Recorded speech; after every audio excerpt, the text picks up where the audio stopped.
This is The Other Side, Part 3.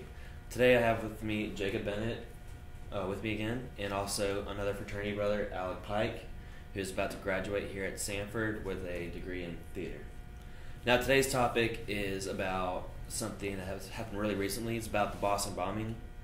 All our hearts and thoughts go out to the victims involved in that, along with all the other tragedies that happened last week, since it's a really bad week.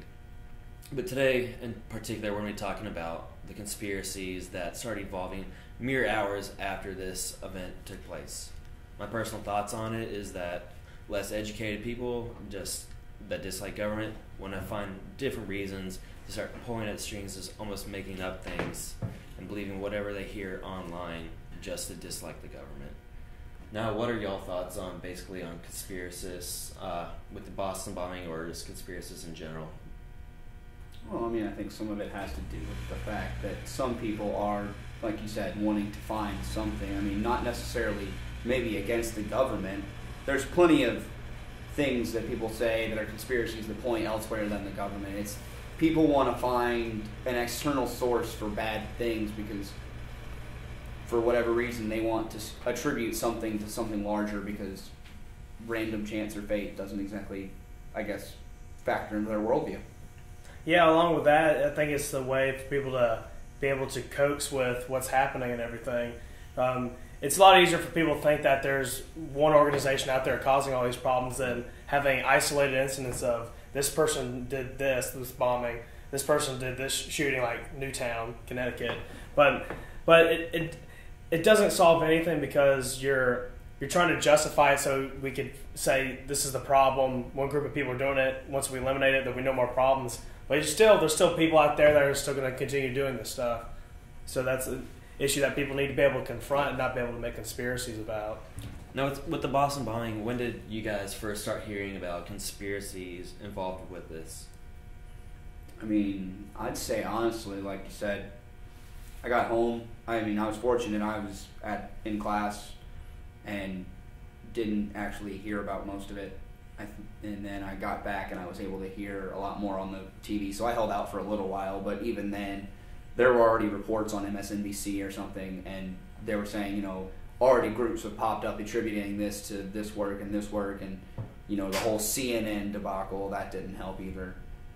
Especially with, I think, that misinformation, that really fueled the fire for a lot of these to come up, like you said, hours after. I know personally when news breaks for me, I don't like to watch the news. I mean, I get the basic idea of what's going on, then I turn the channel and move on.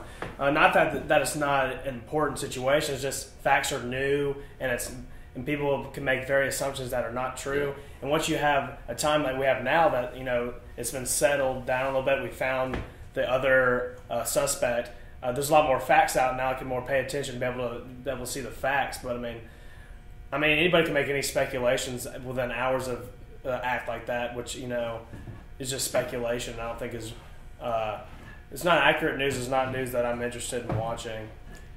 Now let's talk about some of the more the different conspiracies involved in the bombing. Which ones have you heard about or are you familiar with? Well, I know there was a couple that mentioned, people said that they saw Blackwater mercenaries or Navy SEALs or some sort of paramilitary force spotted in or around the marathon at the finish, to keep people there or to keep it as an event for terror. And that's just obviously silly. I mean, you can say that you see security squads around something like the Boston Marathon. It's one of the largest running events in our nation, one of the most well-known sporting events. Of course, there's going to be tight security. There's going to be people that are trying to blend in to keep people secure. Yeah. That's not really so much a conspiracy as it is just a fact of life that's been transmuted to put suspicion onto them.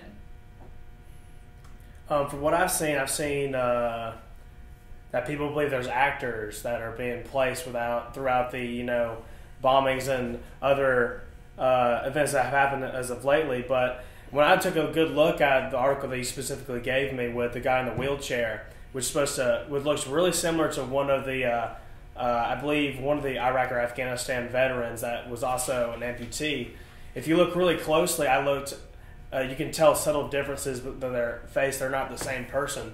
But within first glance, most people are going to look at it and say, wow, that's the same person, and they're going to just take it as it is. But when you really look at it, I mean, it's obvious it's not the same person. So, and the idea that somebody would plant actors in there is just absurd, in my opinion.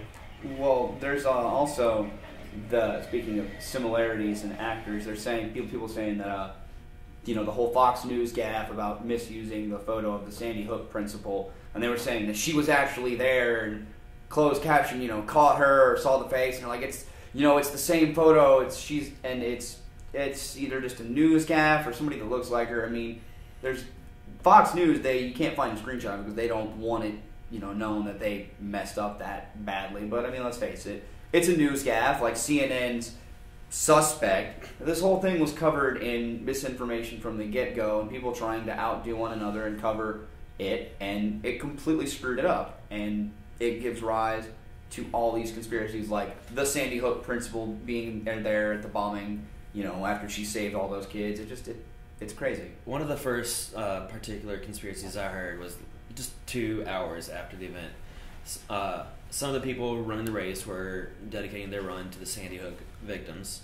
And then right near the bomb, there's a VIP section for Sandy Hook related people. And then the bomb went off, and instantly people were like, oh, what a coincidence. This is Obama all over it just so he can push his gun laws. What are your thoughts on that? I mean, I didn't really hear anything about that, and I'm as conservative as I am. I mean, I've got no problem admitting I worked for the Republican Party for a while. There's no way that's what it is. That's disturbing to hear people say that. I'm as much of a fan of the Second Amendment as anybody else, but to hear people say that this was just a cover-up to remove Sandy Hook evidence or to gain back momentum for gun control laws, that's just disturbing and wrong.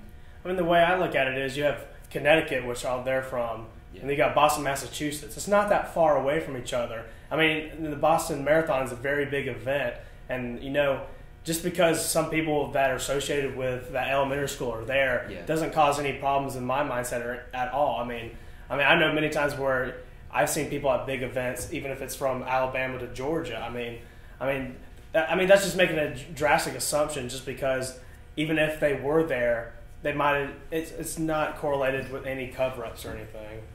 Now, this one last subject before we run out of time.